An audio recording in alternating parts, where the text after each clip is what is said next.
Ele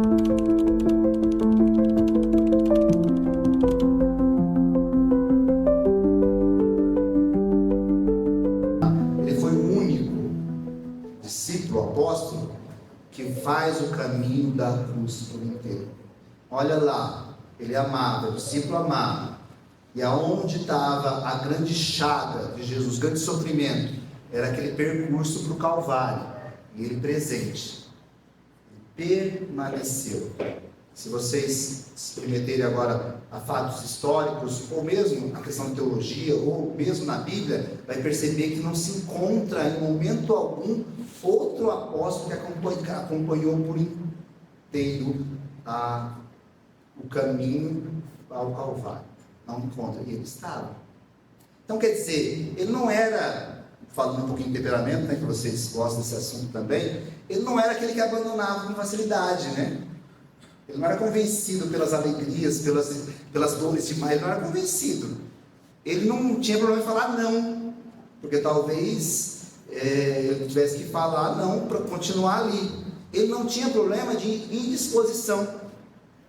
Então, porque ele continuar ali, ele podia ser, né, até crucificado também junto. Porque se ele acompanhava, se ele era um discípulo, ele correu risco, e um risco grande, mas ele permaneceu. Se ele foi o único que fez todo o percurso, ele foi o único também que estava diante da cruz.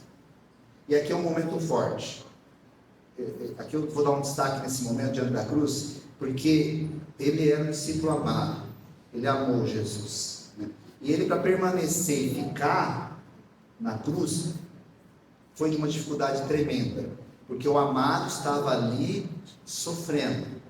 Ia acontecer o ato mais nobre, né? Vamos colocar elevado nessa palavra, mas o ato mais doloroso, que era a morte do seu amado. E ele ficou diante da cruz, observando, contemplando, se a gente puder olhar desse formato de uma contemplação, porque ele olha, e tem muita dor da parte dele nesse momento, tem muita dor aqui, mas ele não sai, ele não desiste. Então, eu quero trazer essa questão da dor, de ver esse sofrimento aqui. Não desiste. Olha uma palavra que ele não abandona, não deixa de estar. Então, vamos ter que ser insistente, vamos ter que trabalhar a nossa perseverança, vamos ter que trabalhar a nossa insistência, mesmo diante de um sofrimento tão grande, que talvez eu não vou passar por um sofrimento desse, como o dele, tá? E antes, né, eu trouxe a questão do caminho, mas antes disso, chegar ao caminho aqui, todos os momentos onde Jesus esteve, Jesus, e ele estava junto no Monte Tabor, quando na transfiguração ele estava, eu fico pensando, né, era um Monte Tabor, transfiguração, João estava lá, não presente. Aí, na agonia, que era outro monte, ele estava ali, quando Jesus passa pelo suplício da agonia, que aí quem é mais na área da biologia aqui, é o suor de sangue, talvez é um dos momentos mais doloridos com uma pessoa humana, né? Acontece, mas é com muita presença de muita dor, né? Talvez umas dores que algumas pessoas nem suportariam. E Jesus soa sangue lá nesse momento.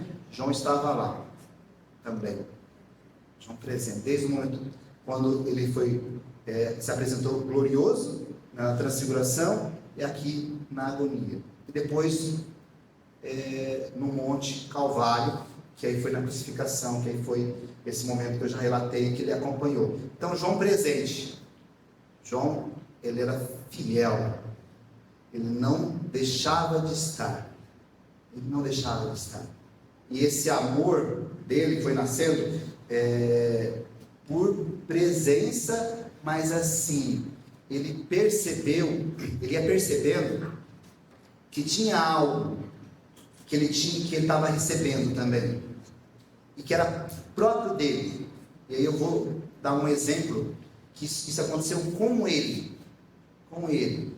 Eu aprendi a olhar isso em João por causa da Juliana. No encontro passado, ela falou um negócio para mim, depois eu vou contar aqui. Quando João reclina, discípulo João, na Santa Ceia, ele reclina a cabeça no peito de Jesus. Eu nunca tinha percebido, eu já tinha lido essa passagem várias vezes. Quando ela me veio para esse momento aqui, aí que eu fui perceber uma situação que aconteceu naquele ato ali, né? Estava estudando, lendo, aí eu percebi, ele reclina a cabeça no peito, ele faz isso, né? Para todos os apóstolos, mas ele reclina. Foi no ato que Pedro faz uma pergunta para Jesus, né? Básica, né? Porque Jesus fala que alguém ia traí-lo.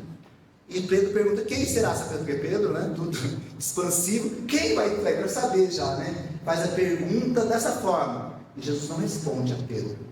João reclina, olha que coisa. João reclina, olha o amor. Vai percebendo. João reclina a cabeça sobre o peito de Jesus e pergunta. E faz a pergunta. Né? Na ansiedade de Pedro, pergunta. Quem fala com Jesus encostado? Ele, quem será essa pessoa? E aí ele revela a quem eu devo pão. Tá? Ele faz a revelação nesse momento. O motivo da proximidade com João. Eu contemplei, porque a Juliana falou que eu tinha que perceber essas questões. Eu achava que era uma coisa prática, só respondia, perguntou, respondeu. Mas não é. Aqui não foi uma resposta para uma pessoa, não. Houve um gesto antes. Houve uma contemplação, houve um encontro amoroso, aonde, por mais que ele confiasse, que ele confiava, ele tinha dado uma função para Pedro, por mais que mesmo dentro da função que ele deu para Pedro, ele responde ao apelo de João. Ele se tornou um intercessor já aí, né? Olha só que papel, ele é um grande intercessor.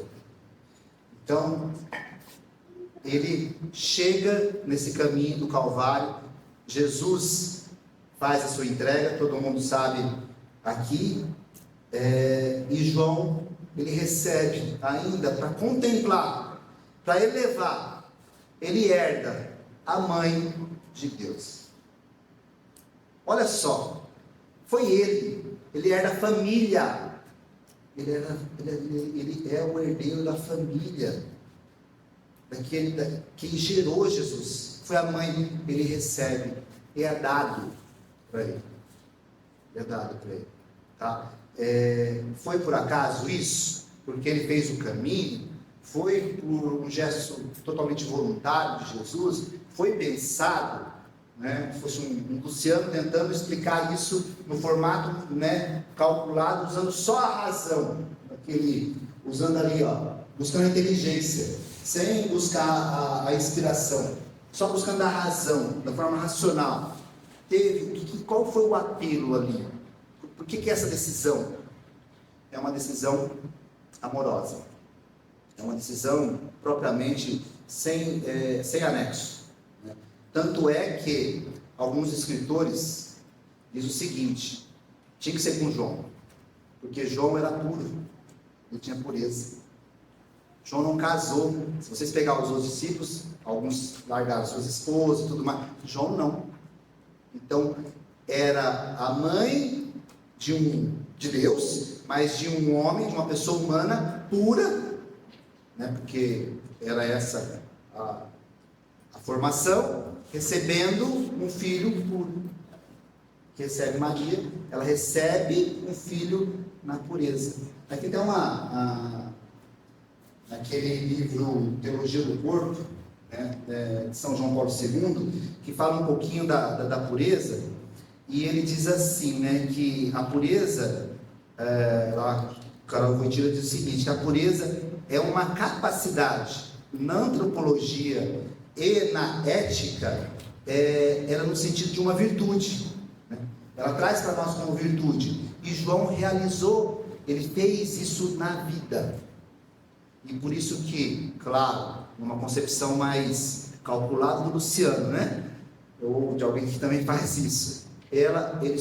por isso que ele foi uma das questões ao ser escolhido, também percorreu isso, essa escolha. E nessa profundidade, eu quero falar um pouquinho mais da questão profunda dele, que vai conectar com a nossa questão da Eli. Quando ele traz, e aí ele traz lá, e acho que foi a Milena que falou no primeiro dia aqui, já trouxe isso, ele também é o evangelista, ele traz no evangelho dele, logo no primeiro capítulo do seu evangelho, João 1,14, que o verbo se fez carne e habitou entre nós, né? Ele faz essa explanação, ele faz essa colocação, e a Milena conectou aqui a questão do logos, da palavra, né, da logoterapia, e é isso mesmo. Então, se ele tivesse a oportunidade de ter conhecido a logoterapia, né, ele já teria identificação com nós somos herdeiros dele, né, nessa questão. Ele já diz isso, e como ele também conseguiu receber essa herança, nós também somos herdeiros de algo. Eu até dizia para a Milena que aquilo que nós estamos instituindo, mas primeiro nós herdamos de alguém. Frank deu algo para nós, a logoterapia. Nós não somos criadores da logoterapia. Nós não somos. Ele não era filho de Maria, e ele herdou a mãe. Nós não somos criadores da logoterapia, mas nós somos herdeiros. E como herdeiro, com certeza ele cuidou. Até o percurso da vida dele, ele cuidou e cuidou bem. Então cabe a nós, que temos esse tesouro que é a logoterapia, também cuidar, zelar. Então foi nos dado um tesouro que nós temos que guardar ele bem, zelar, né? Nós temos a chave desse cofre aí, onde está esse tesouro, nós temos essa riqueza, nós somos guardiões e nós vamos levar ela, da mesma forma que ele herdou aqui, e com certeza cuidou bem. E finalizando um pouquinho a vida de João, depois eu vou trazer uma outra coisa aqui, mas finalizando, ele também foi marcante a história dele, porque entre os apóstolos, outra questão única, de unicidade, nós falamos tanto disso, mas e nós estamos convidando ele para esse encontro, ele foi convidado por uma inspiração aí da Milena, ele traz uma unicidade que ele foi o último que morreu, né? Lá, dados diz que no ano 100, 103 mais ou menos, foi a morte de João. E foi de morte, podemos dizer, de morte natural. Ele foi o último que morreu, de morte natural, o único de morte natural, sem ser martirizado. Os outros todos morreram mártires, apesar de, porque ele foi colocado num caldeirão com azeite, com óleo, fervendo, e de forma milagrosa foi salvo. Era para ele ter morrido, mas Deus não quis percorrer uma outra história com ele, quis refazer, recriar, ou criar, na verdade, uma história com o próprio João. E para quem estuda e sabe da questão da revelação, do tempo da revelação, a revelação termina quando João morre. Então não tem mais nada a ser revelado na constituição daquilo que nós vivemos, da revelação de Cristo, da igreja. Não tem mais nada. Termina quando João morre. Então ele é o que dá o fim à revelação.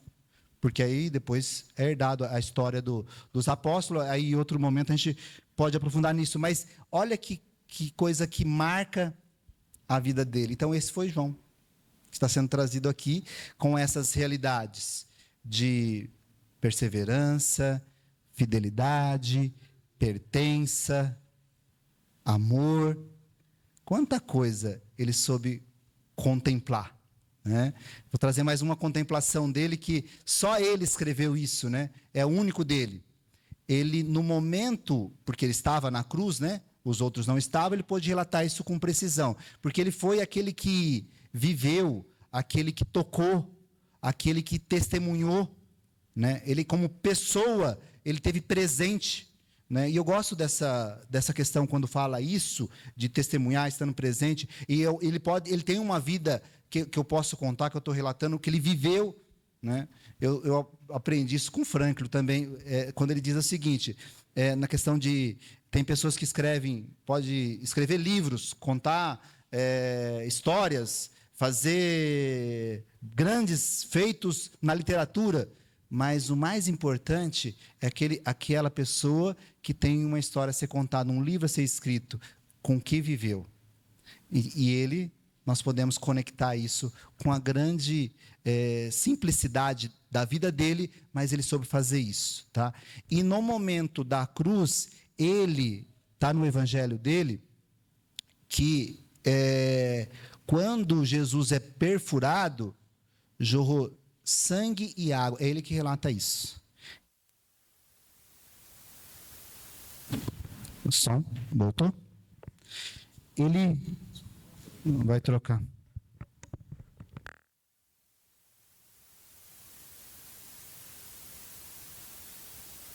Quando viu, tocou, ouviu, viveu, testemunhou, isso está muito presente na vida dele. Então nós estamos aqui também. É oportuno para nós, que nós estamos vendo, vivendo, tocando muitas vezes, né? O pessoal gosta aqui até de abraçar. Teve um momento nesse encontro que as pessoas tiveram que se abraçar. Eu achei interessante. Um encontro que as pessoas se abraçam, né?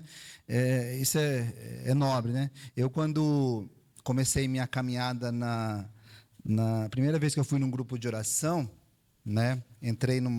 Comecei a participar da atividade da igreja, eu fui num grupo de oração, e o pessoal ficava recebendo na porta, né? Tinha um pessoal que chamava acolhida, chama até hoje, né? Pessoal da acolhida, e aí eles ficavam na porta recepcionando as pessoas, e aí você entrava, as pessoas abraçavam, te acolhiam para te colocar dentro da igreja, e aí eu tentei descobrir um caminho para eu não passar por aquela porta, porque eu não queria ficar abraçando ninguém, eu não gosto de abraçar, por que eu ficar abraçando as pessoas? Por que tem que abraçar aqui, né? Eu tinha uma dificuldade de abraço. Aí eu venho para o encontro que as pessoas se abraçam, né? É uma coisa que... E fui aprendendo a abraçar, viu? Fui aprendendo a abraçar aos poucos. Não só a pessoa do abraço, mas aprendi. Fui forçado aí e tem que abraçar, né?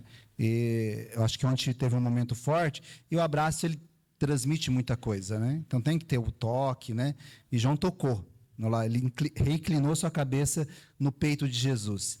E eu dizia o seguinte, ele que relata essa questão do jorrar sangue e água, ele traz isso, por estar ali. Ele traz com precisão, ele viveu, né? Então, nós temos a condição, conectando um pouquinho essa realidade de João, aquelas questões nossas, do nosso trabalho, daquilo que nós vivemos aqui na ELAI, nós estamos passando por isso também, do ver, do tocar, do poder relatar.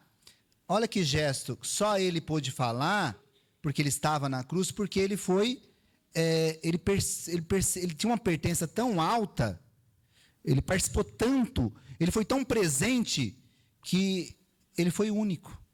E nessa unicidade ele transmite coisas únicas, com precisão. Talvez outro podia relatar como fato histórico, como alguém podia trazer esse acontecimento. Poderia trazer? Sim, mas não como ele. Não como ele. Talvez alguém pode contar alguma coisa do que vocês estão vivendo nesse encontro aqui, alguém relatar porque vocês transmitiram para alguém e alguém contar para outra pessoa o que aconteceu aqui, o que vocês vivenciaram aqui? Sim. Vocês podem contar para alguém que não esteve, a pessoa pode relatar para outra pessoa, sim. Mas quem tem a precisão, quem está vendo, quem está tocando, quem está vivenciando, são vocês que aqui estão. Então isso é que fez todas essas e tantas outras coisas, né, dessa vida presente e pertencente de João, que ele pertenceu a Jesus ali, né? Essa vida pertencente foi porque ele ficou e se tornou presente o tempo todo, né? Ele não deixou de fazer aquilo que era o chamado dele. Claro, numa dimensão muito alta, né? Quem somos nós, ou quem sou eu, de imaginar, poxa, será que eu vou ter um tipo de entrega para alguma coisa nessa qualidade? Eu vou trazer, e eu fico refletindo, vendo, mas serve de exemplo. Mas serve para eu acertar alguns pontos na minha vida. Serve. Quando eu fui relatando aqui a história dele, conhecida por muitos de vocês, mas eu fui trazendo essa realidade, e para mim foi muito bacana, porque quando a Milena falou, fala da vida dele, eu falei, gente, onde eu vou encontrar, porque não tem livro, ele escreveu só falando de Jesus, ele escreveu cartas, Apocalipse, falando da revelação, mas ele não falou dele, como ele foi, o que foi, né? Aonde achar? Né? Aí eu peguei aquele livro, Jesus de Nazaré, que o Papa Bento XVI escreveu, que foi agora na minha biblioteca católica, trouxe esse livro aí, eu não lembro em que época, mas e ele fala de João, acho que umas 20 páginas. Eu falei, nossa, o máximo isso. Né? Porque ali eu pude ler essas 20 páginas, falei, vai de encontro com aquilo que a gente já tem de conhecimento, já viveu ou ouviu falar de João Evangelista, ele relatando ali com tanta profundidade, como Bento XVI o fez.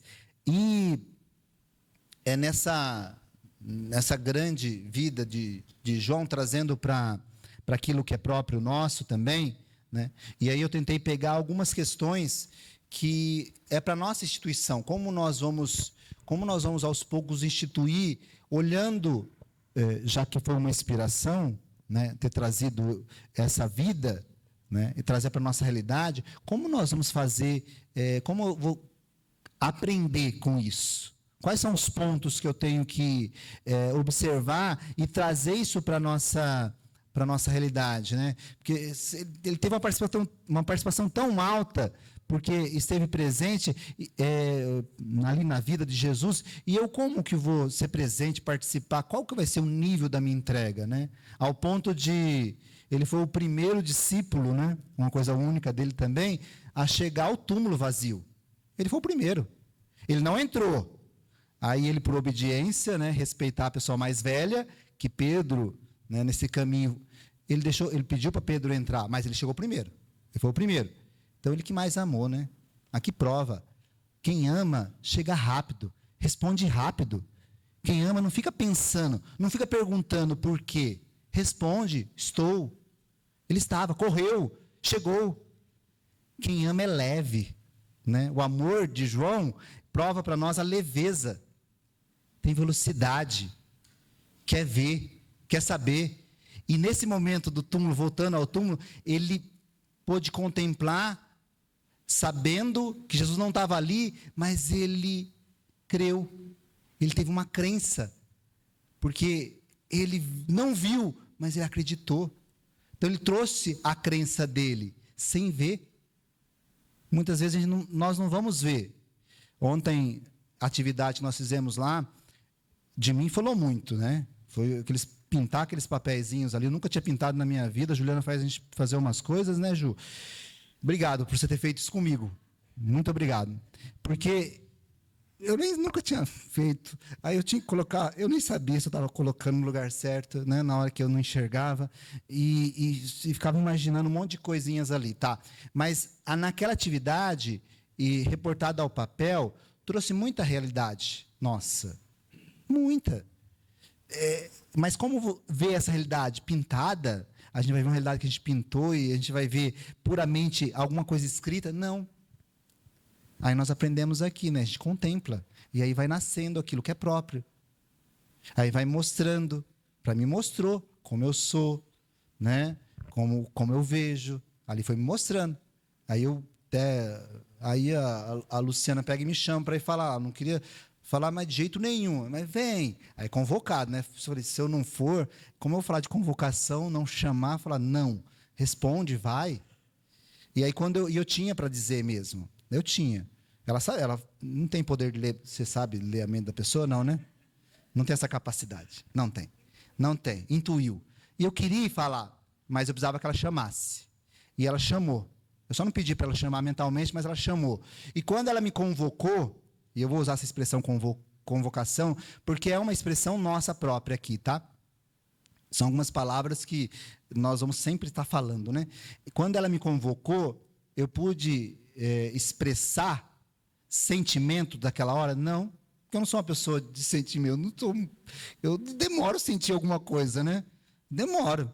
Ontem a Ana Paula perguntou, cadê a Ana Paula? Ô, Luciano, a Maria Tereza foi lá, leu. Você está feliz dela estar fazendo isso? A Ana Paula me perguntando. Qual a sua... Por que você não expressa? Não, então... Né, eu tive que explicar para ela o que é sentimento e tudo mais. Mas cada um é um, né? Estou mostrando a minha unicidade aqui para vocês. Estou revelando. Vocês não vão ver expressões minhas. Não vão perceber. Ah, mas não sente? Sente também, porque tem sentimento. Claro que eu sinto. Demora, mas sinto. É mais lento, chega tardio o sentimento, ele vai demorando, vai chegando. Por isso quando eu vejo... A Milena chegou na missa, sentou, o padre começou a falar, ela começou a chorar. Eu falei, como assim? Está chorando? E choraram. E não conseguia, estava soluçando já de chorar, porque foi... claro que presença forte, né?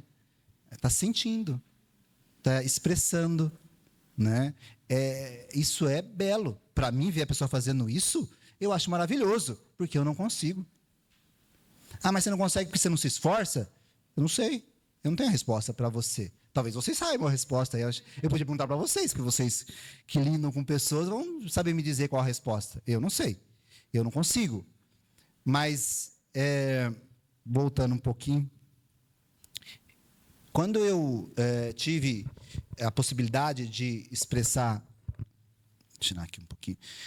E a Luciana me chamou, e eu comecei a refletir dos desenhos.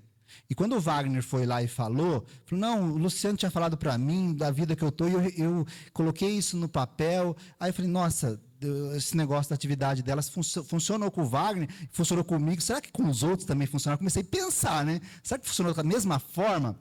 O que passou por cada um que fez, né? Eu já comecei a pensar, né, no conjunto. Essa atividade foi uma coisa muito bem pensada. Lógico, foi pensado, foi, né, é uma dinâmica.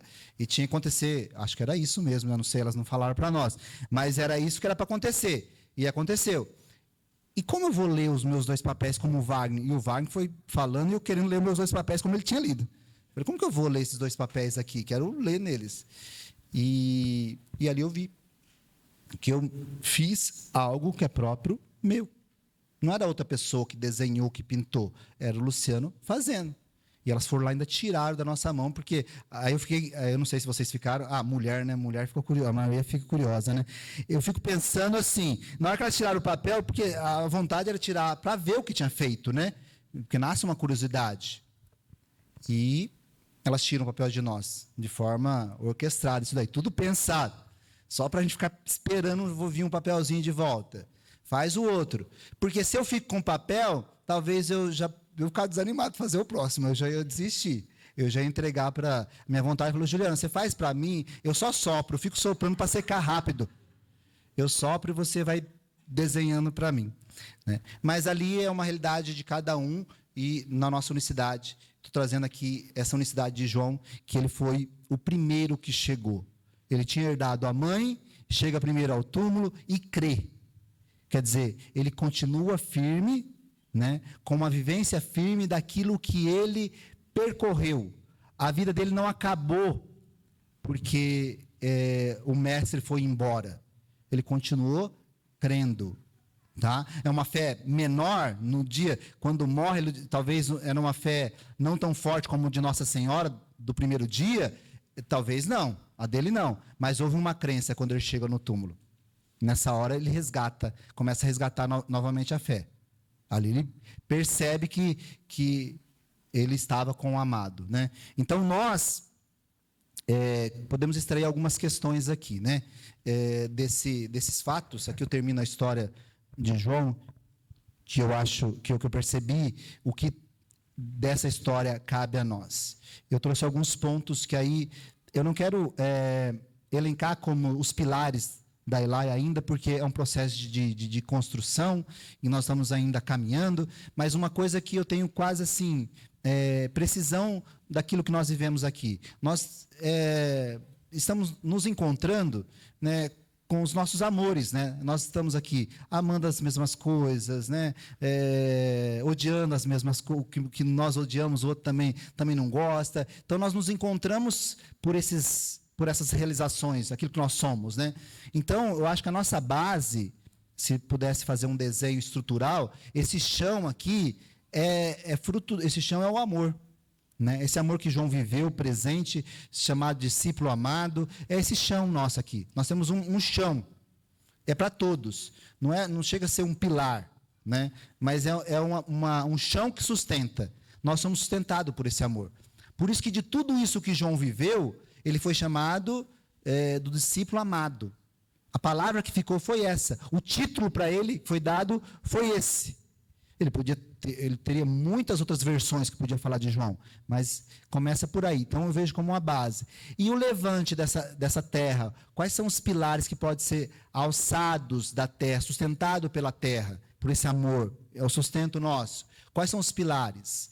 Aí nós vamos vendo a questão da pertença, né? E aí, vendo como que pertenceu João aqui, como nós pertencemos a esse grupo aqui, como comunidade, como pessoas que gostamos, como profissionais, ou como pessoas que necessitamos daquilo que aqui oferece, como nós pertencemos? Qual é a nossa pertença? Né? A que ponto nós estamos pertencendo? Né? Nós estamos vivendo isso daqui para entregar algo para o outro? Nós temos uma pertença forte? Tem sim. Né? Por amor, uma pertença por gostar um do outro, por criar relações de amizade, né? Até bonito de ver a forma que é constituída a relação de amizade aqui. Vocês se encontram, parece que convivem todos os dias. Nós nos encontramos, mas isso, e faz imersão um do outro de convivência diária, e vocês não convivem todo dia. Tem pessoas aqui que nem se encontram fisicamente, se encontrou aqui, mas parece que já sabia da vida no outro. Olha que pertença alta. Sem estar, né, nessa presença física. Então, mas é importante a presença física também. Mas sem ter, você já se constitui. Então, a palavra pertença, eu acho que está muito na nossa, como um pilar nosso, tá? Como elai, como constituição, né? Porque eu vejo a vocação, né, de extrair aquilo que nós temos para realizar. Nós precisamos confiar. Porque não adianta, se vocês não confiarem quando um chamado, ou de qualquer um entre vocês, ou da própria Milena chamando vocês para realizar algo, se vocês não confiarem, primeiro em vocês, depois nos outros, se vocês não confiarem, não vai realizar. Tem que ter uma confiança. Então, a confiança que João teve nesse percurso, foi uma confiança grande, né? Então ele confiou. Então nós também aqui nós confiamos. Outra questão nossa, nós queremos conhecer. Nós estamos aqui para tanto nos conhecer e conhecer algo, né? Que nós somos herdeiros. A logoterapia nós estamos herdando. João herdou a mãe, a família. Nós nos herdamos como família também. Nós herdamos, mas nós herdamos a logoterapia. Então, nós temos que conhecer ela. Então, é um pilar nosso, o conhecimento. Né? Então, eu vou tratar aqui um pouquinho desses 3 pontos, mas eu queria falar agora na questão da pertença e do conhecimento. Né? Primeiro, olhando a pertença e o conhecimento, nós temos muita proximidade dessas duas palavras, são muito próximas. Né? Eu conheço e pertenço, tem uma expressão uma fala de Agostinho de Hipona, Santo Agostinho, que só ama aquilo que conhece, né? Então, esse sustento de amor também está nessa base do conhecimento, né? O conhecimento é algo que a gente pode trazer ele como um íntimo, né? Essa intimidade de João, ela nos ensina muito, né? Essa questão profunda dele. Ele não desiste, ele não para, e ele vai continuando. Então, o conhecimento ele vai trazendo essa intimidade. E a pertença também vai trazendo. A pertença é algo íntimo. É diferente, para trazer uma conexão, é diferente de ter, né? Na verdade, de propriedade. É bem diferente, né? De posse. Não é uma pertença de posse. Aqui eu queria trazer isso. Vamos, só para fazer um exemplo que aí ficaria prático, né, dessa pertença. desse nosso conhecimento, e que não é uma posse daquilo que nós temos aqui, vamos dar um exemplo de filhos, né? Os nossos filhos, eles não são propriedades nossa. Os nossos esposos, eles não são, nós não somos propriedade um do outro, mas nós pertencemos um ao outro, né? Então, nesse olhar de ver a família, fica fácil, talvez fácil, né? Perceber essa pertença de não propriedade. E, trazendo para os filhos, eles pertencem a nós, não são propriedade, pertence, mas não é uma pertença, não é uma pertença condicionada, é uma pertença livre. Eles são livres. E aí nós temos que perceber que os filhos têm a sua própria vocação. E essa vocação é tão importante olhar que eles são, essa liberdade, esse ser livre dos filhos, dentro dessa pertença, trazendo um contraponto à propriedade, é muito importante ver isso, que tem algo nessa vocação do filho que é novidade, que é unicidade. Então, não é eu que coloco e faço o que eu quero, o que eu gosto para o filho. O que é gosto meu, próprio meu. Então, quando nós conseguimos ter essa interpretação, que isso é pertença, é deixar o outro livre, e aí, nessa liberdade, eu dei o exemplo pais, filhos, para ficar fácil o entendimento, nessa liberdade, reciprocamente, né, um do outro, a pessoa vai se unindo, aí nós vamos nos unindo numa realidade, naquilo que é real. Nós só podemos nos unir quando nós permitimos a vivenciar isso, essa realidade, essa liberdade recíproca. Aí sim, gera uma unidade. Então, a nossa unidade, propriamente dita, na Elai, ela vai nascer dessa forma. Então, a nossa pertença na Elai, nesse movimento, nessa comunidade, depois aí a Milena vai discernir, vai caminhar junto com vocês, nós vamos construir tudo isso junto, ele se dará não como posse, se dará como uma pertença, nessa altura grande de eu perceber aquilo que é próprio do outro, na liberdade dele, na vocação. Eu trouxe os filhos porque talvez ficou fácil, né? Porque quem tem filhos aqui sabe que a gente quer ajudar na vocação, ou talvez muitas vezes influenciar, ou desejar uma vocação. Então, a vocação da Elai, o nascimento da Elai, não é fazer que todo mundo, não sei dizer bem aqui, exemplificar, todo mundo tem que gostar de atender casais. Todo mundo tem que gostar, não determinar, não ser uma coisa determinista, mas uma coisa encontrada, na liberdade de cada um aonde está, como os filhos. Não pode ser todo mundo filho da Milena, mas como fosse filhos, como nessa condição, nesse exemplo, nessa coisa figurada dos filhos aqui, nós podemos nos permitir. Mas como vai saber isso? Tem que ser um pouco recíproco. E aí nós temos que ser livres nessa pertença, de dizer o que eu gosto e de dizer o que eu não gosto. E não quer dizer que o que você não gosta, você não vai fazer. Talvez pelo contrário, você vai ser convocado a fazer o que não quer fazer, o que não gosta de fazer, porque isso pode ser para você, para cada um de nós, uma oportunidade de esticar, de aprender. Quantas coisas na vida, na nossa infância, que foi nos dada ou nos tirada, que depois na fase madura, na nossa fase adulta, nós reconhecemos que foi importante. Só depois de anos. Então, talvez, um pedido da Milena, vocês vão saber só daqui 20 anos. Quem sabe, né? Para quem viver até lá, mais 20 anos, vai ter a oportunidade de saber isso, né? Aí chegou a fase adulta sua, né?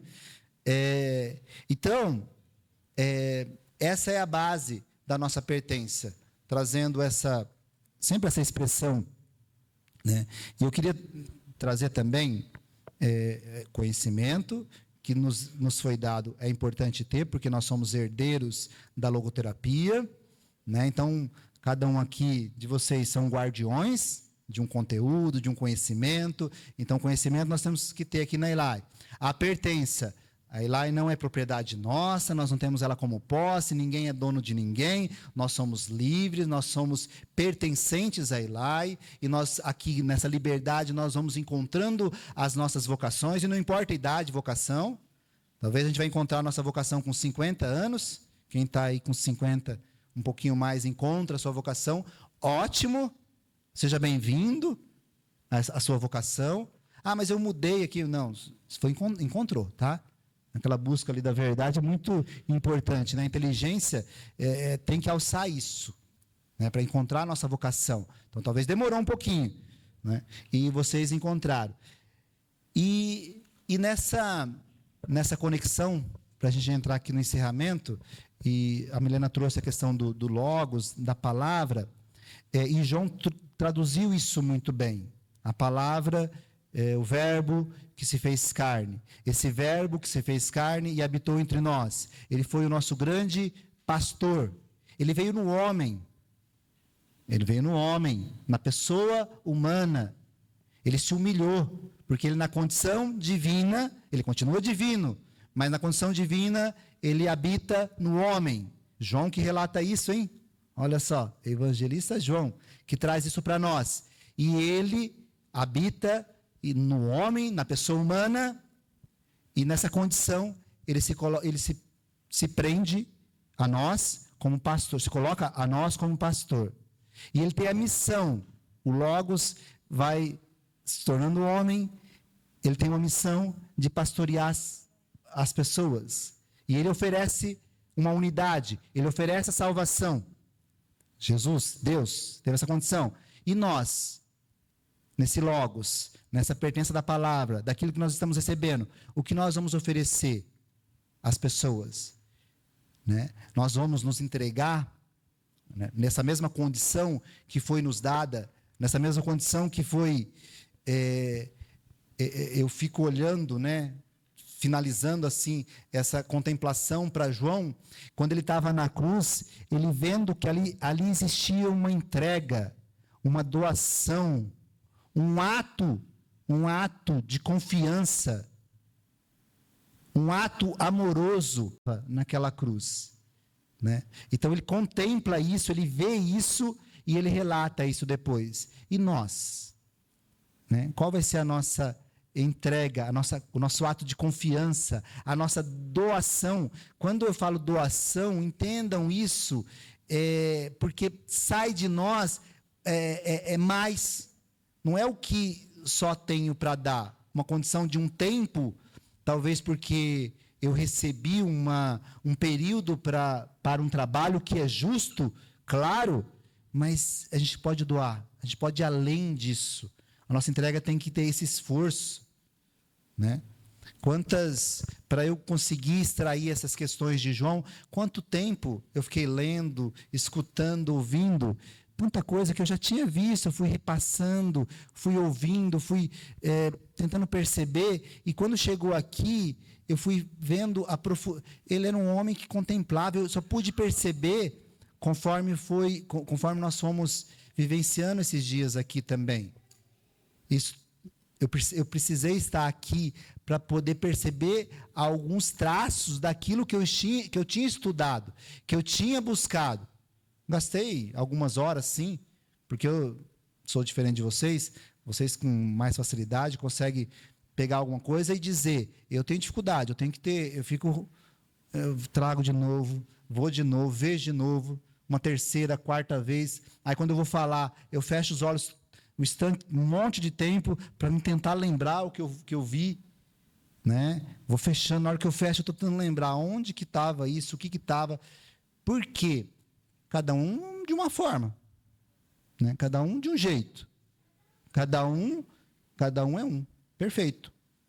Então, esse ato que nós relatamos, constituindo, aí voltando lá um pouquinho, aí foi dando base para nós. Então, nós temos a questão do conhecimento, nós temos a pertença, aí eu falei da confiança.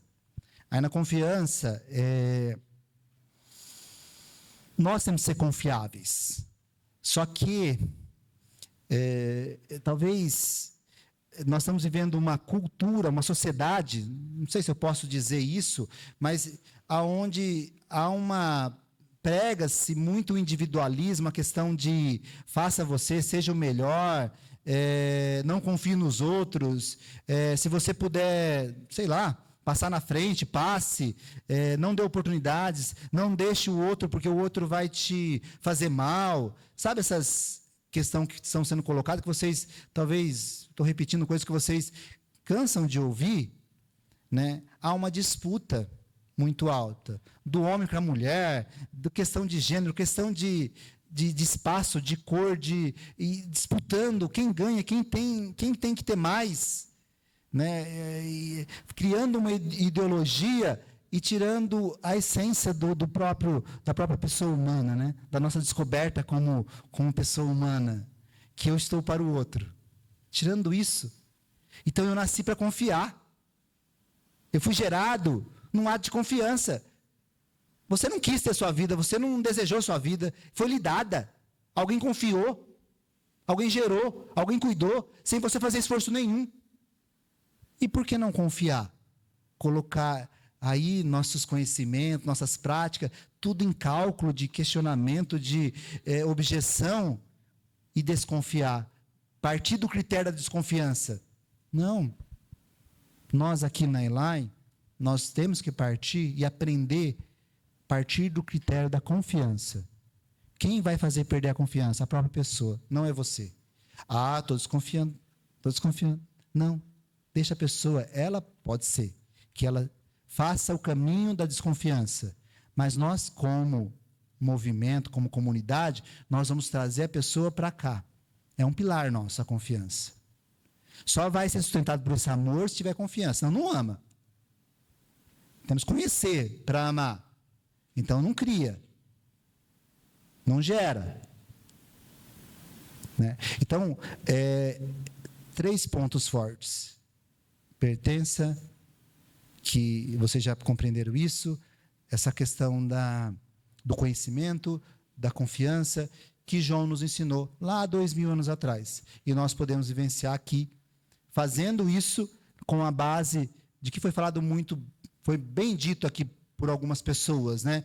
Que nós vivenciamos essa busca do amor, né? Quando nós estamos atendendo, quando vocês estão vivenciando com alguma pessoa, vocês têm uma base de amor.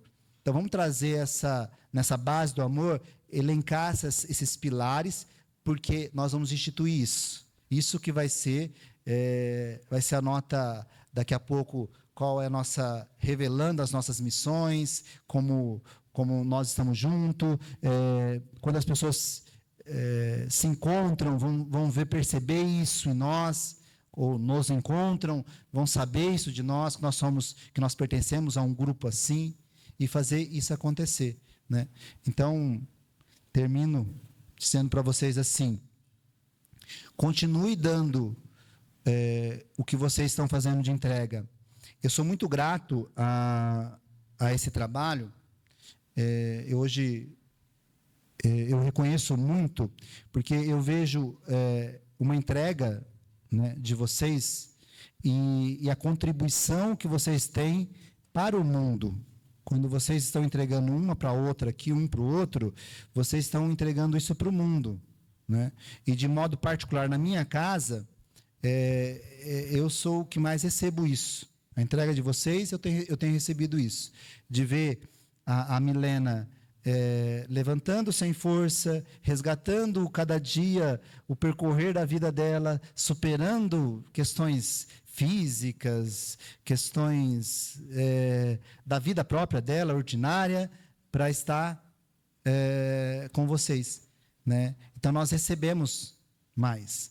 A Milena falou, nossa, na missa ela comentou, eu pensei que eu vim aqui para fazer uma entrega, né?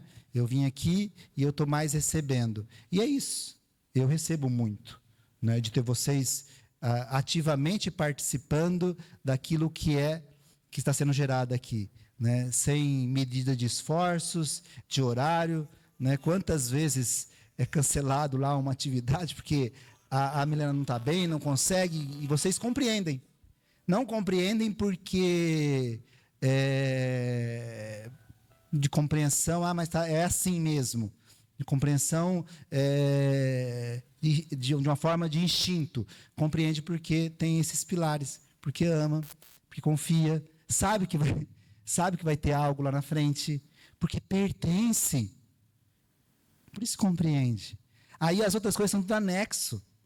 As outras coisas virão por anexo. Ela não vai ser, mas isso é natural. Não é natural, tu tem esforço.